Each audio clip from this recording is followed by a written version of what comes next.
ایک اور شرارت ان دیوبندیوں نے کی ہے. قرآن کریم میں سورہ بقرہ میں غالباً 121 نمبر آیت اور 140 یا 42 میں بھی دو جگہ پہ اس طرح کے الفاظ وَلَئِنِ اتَّبَعْتَ أَهْوَاءَهُم مِّن بَعْدِ مَا جَاءَكَ مِنَ الْعِلْمِ مَا لَكَ مِنَ اللَّهِ مِن وَلِيٍّ وَلَا نَصِيرٍ، جس کا مفہوم یہ کہ اے نبی جو یہ ترجمہ کرتے اگر آپ یہودیوں کی اور نصرانیوں کی پیروی کریں گے تو اللہ آپ کی مدد نہیں فرمائے گا. اے نبی اگر آپ یہودی اور نصرانی کی پیروی کرو گے اللہ آپ کی مدد نہیں کرے گا. اس آیت کی تفسیر اٹھا کر دیکھ لیجئے، یہاں بھی مفسرون نے یہی فرمایا الخطاب للنبی والمراد به امته، یہ حضور کے ذریعے امت کو پیغام دیا جا رہا ہے کہ اے میری امت کے لوگوں تم اگر ان کی پیروی کرو گے تو اللہ کی مدد نہیں ملے گی. حضور پر تو اللہ کی مدد ہے ہی، واللہ یعصمک من الناس، اللہ نے خود فرمایا کہ ہم آپ کی حفاظت کریں گے لوگوں سے. تو حضور علیہ الصلوۃ والسلام کیسے یہودیوں کی اور نصرانیوں کی پیروی کر سکتے ہیں؟ اعلیٰ حضرت نے اس آیت کے ترجمے میں انہی مفسرون کے اقوال کو پیش نظر رکھتے ہوئے فرمایا اے سننے والے اگر تم یہودی اور نصرانیوں کی پیروی کرو گے تو اللہ تعالیٰ تمہارا حامی نہیں ہوگا، تمہیں مدد نہیں ملے گی. اس طرح ان نجدیوں نے، ان دیوبندیوں نے ہمارے آقا صلی اللہ علیہ وسلم کے تعلق سے ایسی باتیں.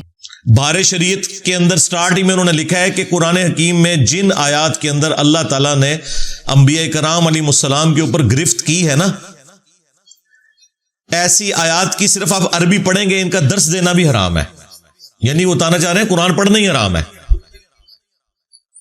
جبکہ قصہ آدم اور ابلیس جو 7 دفعہ قرآن میں آیا اس میں سب سے زیادہ ڈیٹیل میں آیا سورۃ الاعراف کے اندر.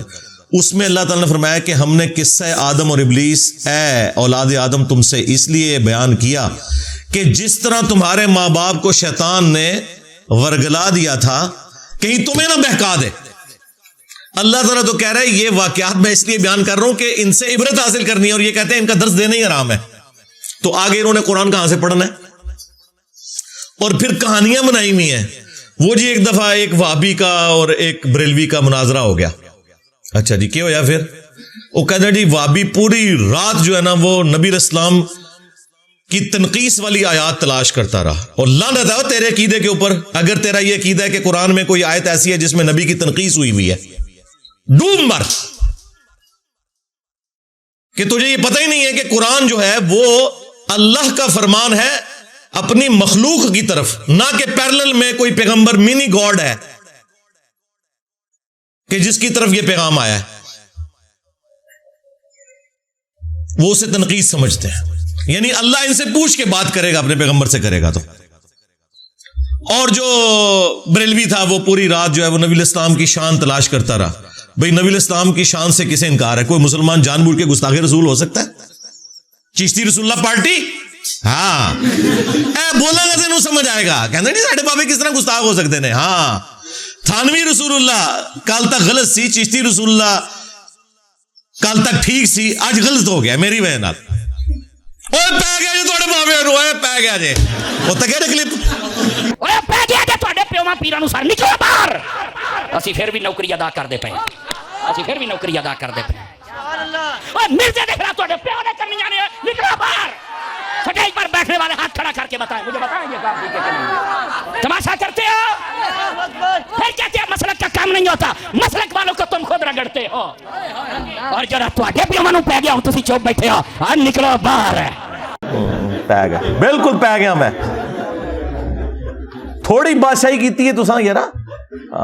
دیکھ لو 1200 سال میں جو عزت انہوں نے کمائی تھی، ان 12 سالوں میں اس طرح ایک نعرہ انہیں لے ڈوبا ہے اللہ کے فضل سے. میرے نبی سا ہے ہی کوئی نہیں، تیرے بابے تے شے ہی کوئی نہیں. 7 نمبر ریفرنس سورۃ الانعام کی آیت نمبر 35. یہ مفتی منیب صاحب نے جب میرے خلاف دنیا اخبار میں مضمون لکھا تو ان کے جواب میں جو میں نے ویڈیو ریکارڈ کرائی تھی نا، اس میں یہ آیت بھی میں نے ڈسکس کی تھی معجزات اور کرامات کے حوالے سے.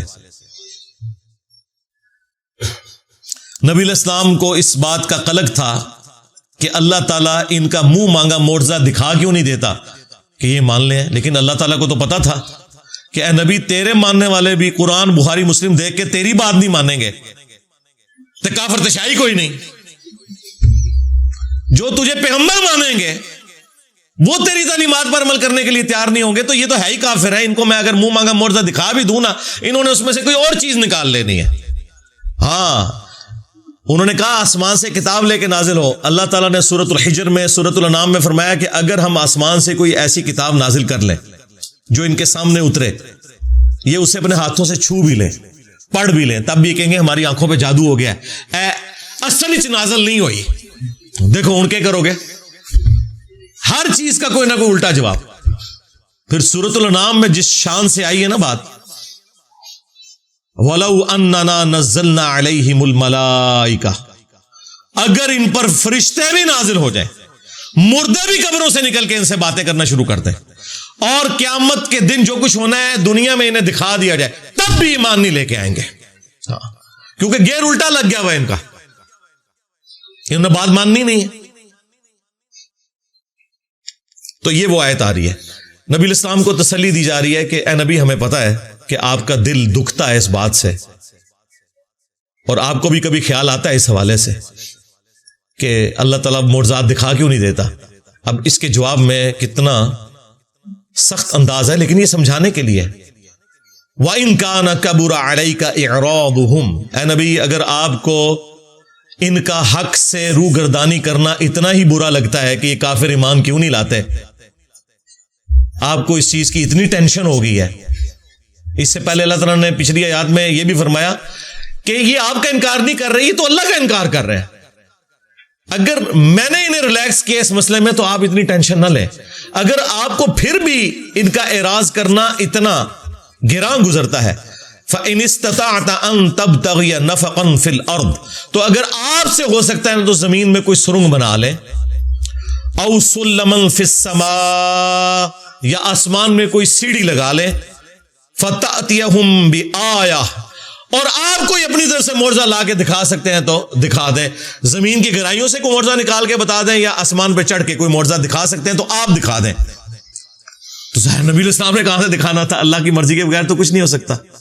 وَلَوْ شَاءَ اللَّهُ لَجَمَعَهُمْ عَلَى الْهُدَى، اگر اللہ تعالیٰ نے ہدایت ہی دینی ہوتی نا تو پوری انسانیت کو زبردستی ہدایت پہ جمع کر دیتا. لیکن اللہ تعالیٰ تو چاہتا ہے کہ لوگ اپنی مرضی سے مجھے چوز کریں، نہ کہ زبردستی کی ہدایت. وہ تو فرشتوں کو اللہ نے پہلے ہی دی ہوئی ہے. اسی لیے میں کہتا ہوں کہ یہ وہ دولت ہے جو حضرت جبرائیل علیہ السلام کے پاس بھی نہیں ہے.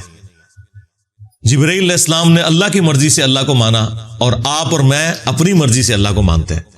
توفیق اس کی ہے لیکن چوائس ہماری ہے. اللہ اگر زبردستی ہدایت دینا چاہتا تو سب کو ہدایت پہ جمع کر دیتا. فَلَا تَكُونَنَّ مِنَ الْجَاهِلِينَ، تو اے نبی دیکھو جاہلوں میں نہ ہو جاؤ. اب ڈاکٹر سراج صاحب ہمارے استاد یہاں پہ آ کے نہ کہتے ہیں میں ڈر گیا ہوں کہ میں کیا ترجمہ کروں، تو انہوں نے ترجمہ کیا اے نبی آپ جذباتی نہ ہو. اچھا اعلیٰ حضرت نے پتا کیا ترجمہ کیا؟ تو اے سننے والے تو نادان نہ بن، تاکہ جو پڑھنے والا ہے اسے پتا چلے یہ نبی کو نہیں کہا کسی اور کو کہا. یعنی وہ ڈرتے ہیں نا کہ نبی کو اللہ کچھ بھی نہیں کہہ سکتا. لیکن اسی اعلیٰ حضرت سے بلنڈر ہو گیا. سورہ ہود میں جہاں پہ حضرت نوح علیہ السلام نے اپنے کافر بیٹے کے لیے دعا کر دی تھی نا، وہاں پہ بھی یہی الفاظ ہے اے نوح جاہلوں میں سے نہ ہو. وہاں انہوں نے ترجمہ ٹھیک کر دیا، ڈنڈی پھڑی جاتی ہے.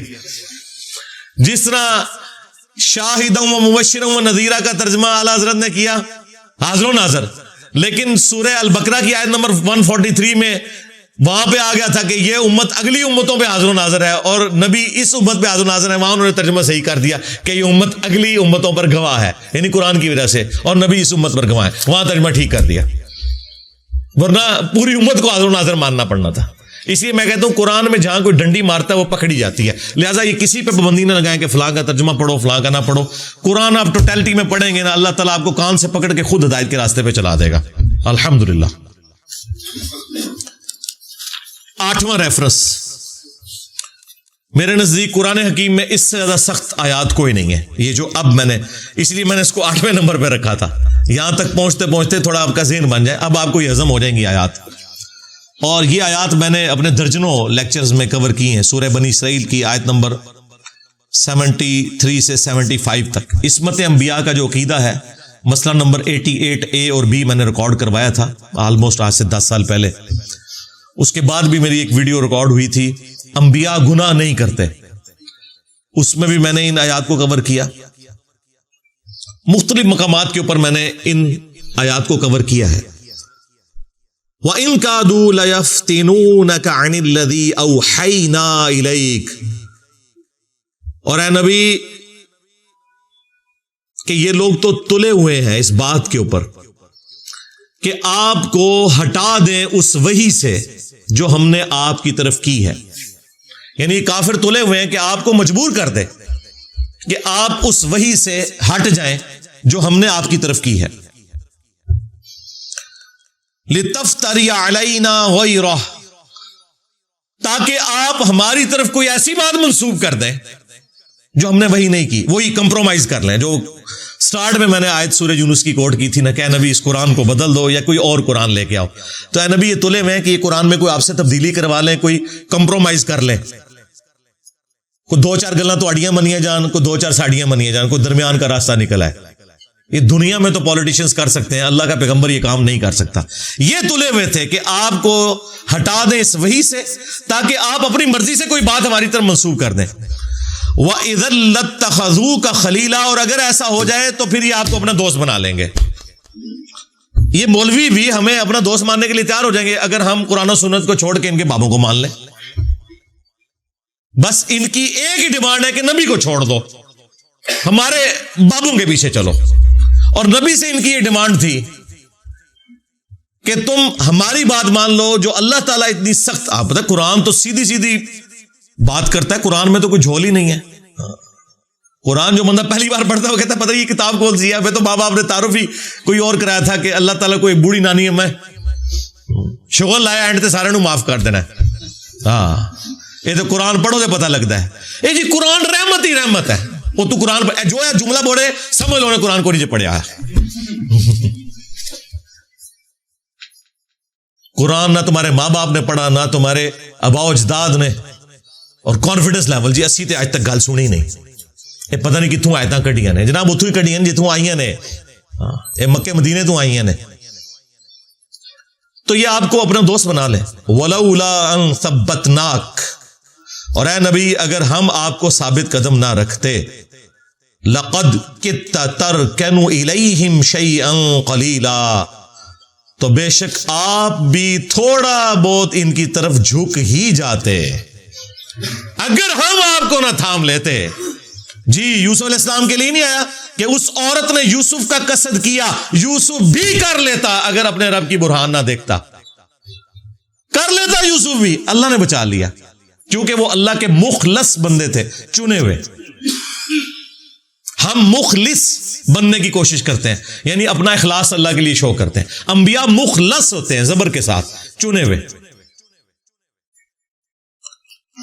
تو آپ بھی تھوڑا سا ان کی طرف جھک ہی جاتے. اور اگر خدا نہ خواستہ ایسا ہوتا, اذا لأذقناك ضعف الحیات وضعف الممات. اگر ایسا ہوتا تو ہم آپ کو دنیا میں بھی اپنے عذاب کا دگنا مزہ چکھاتے اور موت کے بعد بھی دگنا مزہ چکھاتے. ثم لا تجدوا لك علينا نصيرا. اور پھر آپ ہمارے مقابلے پر کسی کو اپنا مددگار نہ پاتے. اب یہ آیات اس لیے ہیں تاکہ زور پیدا کیا جائے کہ یہ قرآن نبی علیہ السلام نے خود نہیں لکھا, ورنہ اپنے بارے میں کوئی یہ لینگویج استعمال کرے گا. یہ آیات آج ہمارے پاس ثبوت ہیں کہ نبی علیہ السلام نے یہ کتاب خود نہیں لکھی, اور ان ظالموں نے انہی آیات کے اوپر پابندی لگا دی تاکہ آپ کسی غیر مسلم کو اسلام کی دعوت دے ہی نہ سکیں.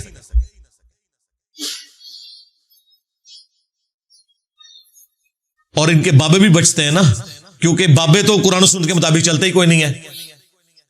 کہتے ہیں جی ان سے شریعت کا قلم اٹھا ہوا ہے, دماغ کی لو چٹک گئی ہے. وہ سنے مفتی چٹک گئی ہے, سارے چٹ گئے ہو تسی. تو اللہ تبارک و تعالیٰ اپنے پیغمبروں کی حفاظت فرماتا ہے. جہاں کہ اجتہادی ان سے غلطی ہو اسے ہم گناہ نہیں کہتے, لغزش کہتے ہیں. وہ انبیاء کرام کی قرآن میں رپورٹ ہوئی ہیں. حضرت آدم علیہ السلام کی 7 دفعہ رپورٹ ہوئی ہے. یوسف علیہ السلام کے بارے میں آیا کہ وہ بھی قصد کر لیتے اگر اللہ نہ انہیں بچاتا. موسیٰ علیہ السلام سے بندہ مر گیا. یونس علیہ السلام کے بارے میں تو اتنے سخت الفاظ آئے کہ اگر وہ ہمیں نہ پکارتا مچھلی کے پیٹ میں تو پھر اسی دن نکالا جاتا جس دن مردے قبروں سے نکالے جائیں گے. ظاہر ہے یہ سب کچھ ہوا نا. ہمارے نبی علیہ السلام کے بارے میں بھی سورہ آل عمران میں آیا لیس لک من الامر شیء، اے نبی آپ کو کوئی اختیار نہیں ہے. حضور کی زبان سے بددعا نکل گئی تھی کافروں کے لیے، لیکن دیکھیں پھر اللہ تعالیٰ نے جس کے لیے بددعا نکلی اسی کے لیے اسی مبارک زبان سے سیف اللہ کا لقب خالد بن ولید کے لیے، جن کی وجہ سے نبی علیہ السلام کے 4 دانت شہید ہوئے. بخاری مسلم میں آتا ہے. منافقین کے بہانے سن کے جانے دیا قرآن میں، اے نبی اللہ آپ کو معاف کرے، آپ نے ایسا کیوں کیا؟ سورہ توبہ میں منافقین کا جنازہ پڑھا دیا، کہا کہ آمدہ نہیں جنازہ پڑھانا، نہ کسی کی قبر پہ کھڑا ہونا ہے، اور 70 دفعہ بھی مغفرت کی دعا کرو گے ہم قبول نہیں کریں گے. اس طرح کے کئی واقعات ہیں. پھر جو غزوہ بدر کے قیدیوں کے بارے میں تو اتنی سخت آیات سورۃ الانفال میں کہ اگر وہ پہلے آیت نازل نہ ہوئی ہوتی جس سے تم لوگوں نے اجتہاد کیا ہے تو تمہیں عذاب دیا جاتا. تم نے بدر کے قیدی چھوڑ کیوں دیے؟ فتنہ تو ختم ہی نہیں ہوا. پھر عبس وتولی کی آیات جو نازل ہوئی عبداللہ ابن ام مکتوم کے حوالے سے، تو اللہ تعالیٰ اپنے پیغمبروں پر گرفت فرماتا ہے اگر ان سے کہیں اجتہادی غلطی ہو جو گناہ نہیں ہوتے اس کی اصلاح فرما دیتا ہے. چونکہ اصلاح ہو جاتی ہے اس لیے ہم کہتے ہیں کہ پیغمبر معصوم ہے، کہ اگر کہیں مس ہینڈلنگ ہوئی تھی گناہ کے زمرے میں نہیں، غلطی کے زمرے میں، لغزش کے زمرے میں، تو اللہ تعالیٰ اس کی ریمیڈی فرما دیتا ہے. At the end of the day جب پیغمبر دنیا سے جاتے ہیں تو ہر چیز بالکل صاف ستھری دے کے امت کو جاتے ہیں. لیکن نبی کے بعد کوئی شخص یہ دعویٰ نہیں کر سکتا کہ اس کے پاس کوئی وحی آئی ہوئی ہے اور وہ غلطی کرے گا تو اس کی غلطی کی نشاندہی جو ہے وہ اللہ تعالیٰ کرے گا. نہیں، وہ ہم قرآن و سنت کی روشنی میں ہی کریں گے. یہ فرق ہے.